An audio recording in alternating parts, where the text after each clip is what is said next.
Hi friends, मैं जागेश्वर कुमार समृद्धि education YouTube channel पे आप सबों का स्वागत करता हूं। दोस्तों वीडियो बैच के सीरीज में इंडियन पॉलिटी का टॉपिक लेकर मैं आप लोगों के बीच उपस्थित हूं। आज जो इंडियन पॉलिटी का टॉपिक है भारत का संवैधानिक विकास। हम लोग देखेंगे कि जो भारतीय संविधान है उसका विकास किस तरह से हुआ, उसका क्रम क्या रहा और कब कब किन किन बातों का समावेश किया गया। तमाम बातों को आज हम लोग इस टॉपिक के माध्यम से देखेंगे।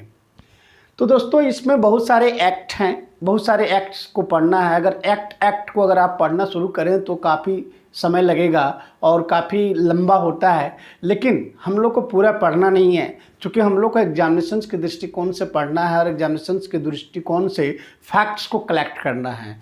तो आज जो आप लोगों के बीच में यहाँ पे लेकर आया हुआ हूँ वो वैसे एक्ट जो हमारे लिए इम्पॉर्टेंट है और हम एग्जामिनेशन के दृष्टिकोण से महत्वपूर्ण है, उन एक्ट्स पे मैं चर्चा करने के लिए यहाँ उपस्थित हूँ और आपको उस एक्ट्स के बारे में, उसके प्रावधान के बारे में बिल्कुल जानकारी होनी चाहिए।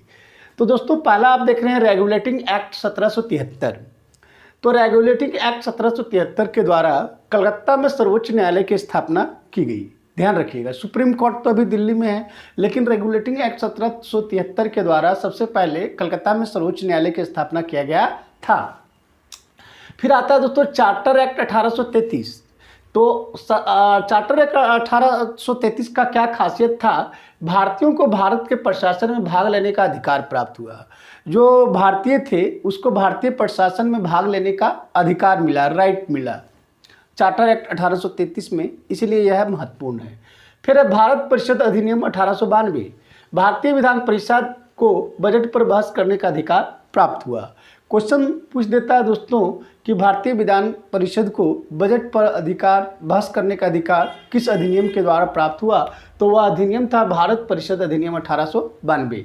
उसके बाद भारत शासन अधिनियम 1919। यह भी इम्पॉर्टेंट है। यह इम्पॉर्टेंट इसलिए है क्योंकि केंद्रीय विधानमंडल को द्विसदनीय बनाया गया। मतलब भारत शासन अधिनियम 1919 के द्वारा जो केंद्रीय विधानमंडल था उसको दो सदन में, दो हाउस में बना दिया गया। आपका एक उच्च सदन और दूसरा निम्न सदन, जो आज के डेट में राज्यसभा और लोकसभा के नाम से जाना जाता है। दोस्तों उसके बाद है भारत शासन अधिनियम 1935। ये काफ़ी इंपॉर्टेंट है दोस्तों, और भारत शासन अधिनियम 1935 से हर एक एग्जामिनेशन में क्वेश्चन का रिपीटिशन होता है। तो देखते हैं कि क्या खास बातें हैं भारत शासन अधिनियम 1935 में। तो पहली बात है कि केंद्र में द्वैध शासन की व्यवस्था लागू की गई थी। मतलब केंद्र में द्वैध शासन, डायरेक्टिव सिस्टम की व्यवस्था लागू की गई थी। संघीय शासन का प्रावधान किया गया था। तीसरा जो इम्पोर्टेंट है, अखिल भारतीय संघ स्थापित करने का प्रावधान किया गया था। भारत के संविधान में केंद्र और राज्यों के मध्य शक्तियों का विभाजन भारत सरकार अधिनियम 1935 पर आधारित है। दोस्तों 1935 का इम्पोर्टेंट इन पॉइंट्स के लिए काफ़ी हो जाता है ताकि एग्जामिनेशन में इसके क्वेश्चन रिपीट होने की संभावना बहुत ज़्यादा प्रबल है। पहला तो द्वैध शासन की स्थापना होता है केंद्र में, संघीय शासन का प्रशासन का व्यवस्था होता है, अखिल भारतीय राष्ट्र संघ का स्थापित करने का प्रावधान होता है। और आज के डेट में जो आप देख रहे हैं कि केंद्र और राज्य, तो केंद्र और राज्य के बीच जो शक्तियों का विभाजन है, जो शक्तियों का वर्गीकरण किया गया है, यह आपका भारत शासन अधिनियम 1935 के आधार पर ही किया गया है। बहुत ही इंपॉर्टेंट फैक्ट है दोस्तों। आए दिन केंद्र और राज्य के बीच तनाव की स्थिति बनी रहती है। केंद्र और राज्य किसी विषय पर अपने अपने अधिकार की चर्चा करते हैं, अपने अपने अधिकार की बात करते हैं। तो ये जो केंद्र और राज्यों के बीच जो शक्तियों का जो विभाजन है, शक्तियों का जो वर्गीकरण है, वो भारत शासन अधिनियम 1935 पर आधारित है, इसलिए यह काफ़ी इंपॉर्टेंट है। तो भारत शासन अधिनियम 1935 में ये 3-4 पॉइंट्स हैं जो आपके लिए काफ़ी जरूरी है, आपको ध्यान में रखना चाहिए। आगे है दोस्तों, निर्वाचित संविधान सभा द्वारा भारत के संविधान निर्माण करने का प्रस्ताव क्रिप्स मिशन द्वारा किया गया था। जैसे भारतीय संविधान, जब भारत के संविधान निर्माण करने की चर्चा हुई कि भारत का संविधान निर्माण होना चाहिए, तो भारत का संविधान निर्माण संविधान सभा के द्वारा किया जाएगा। यह प्रस्ताव क्रिप्स प्रस्ताव के द्वारा, क्रिप्स मिशन के द्वारा लाया गया था। बहुत इंपॉर्टेंट है, आपसे पूछा जा सकता है कि भारतीय संविधान का निर्माण संविधान सभा द्वारा किया जाना तय हुआ किस प्रस्ताव के द्वारा? तो क्रिप्स प्रस्ताव।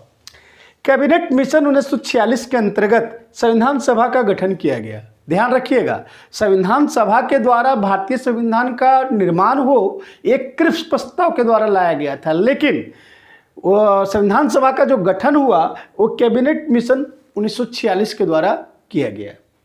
आगे दोस्तों, संविधान सभा में जो प्रांतों से प्रतिनिधियों को लिया गया था वो उसका लेने का जो रेशियो था वो 10 लाख जनसंख्या पर एक प्रतिनिधि का अनुपात था। क्वेश्चन पूछ देता है कि संविधान सभा में जो सदस्यों को लिया गया प्रांतों से उसका अनुपात क्या था, तो 10 लाख जनसंख्या पर एक सदस्य। फिर संविधान सभा का गठन हो गया, प्रांतों से उसका चुनाव हो गया, अब उसकी बैठक, तो पहली बैठक 9 दिसंबर 1946 को हुई थी संविधान सभा की।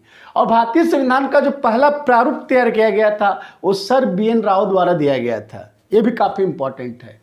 भारतीय संविधान का जो निर्माण हुआ उसके निर्माण में कुल 12 अधिवेशन हुए थे और भारतीय संविधान के निर्माण में समय जो लगा था 2 वर्ष 11 माह 18 दिन। तो कितने अधिवेशन हुए भारतीय संविधान के निर्माण में? 12 अधिवेशन। कितना समय लगा? तो 2 वर्ष 11 महीने 18 दिन। भारतीय संविधान सभा के जो संवैधानिक सलाहकार थे वो BN राव थे। BN राव जिन्होंने प्रथम प्रारूप प्रदान किया था संविधान भारतीय संविधान का, वही जो है सो संविधान सभा के संवैधानिक सलाहकार थे। संविधान सभा की प्रथम जो बैठक हुई थी 9 दिसंबर 1946 को, उसकी अध्यक्षता जो डॉक्टर सच्चिदानंद सिन्हा किए थे और वो अस्थायी अध्यक्ष थे।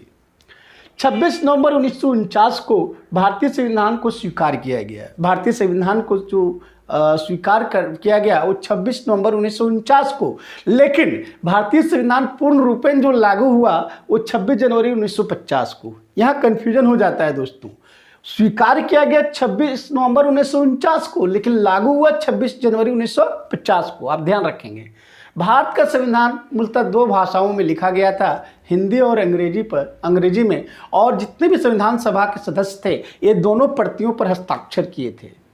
संविधान सभा की जो सलाहकार समिति के अध्यक्ष सरदार वल्लभ भाई पटेल थे। संविधान सभा की जो सलाहकार समिति थी, सलाहकार समिति के जो अध्यक्ष थे वो सरदार वल्लभ भाई पटेल थे। संविधान सभा के झंडा समिति के अध्यक्ष डॉक्टर राजेंद्र प्रसाद थे। काफ़ी इंपॉर्टेंट है झंडा समिति। और वहीं प्रारूप समिति के अध्यक्ष डॉक्टर BR अम्बेडकर थे। और संविधान सभा के कार्यों से संबंधित समिति जो था, संविधान सभा के कार्य को देखने वाला जो समिति था, उसके अध्यक्ष GV मावलंकर थे।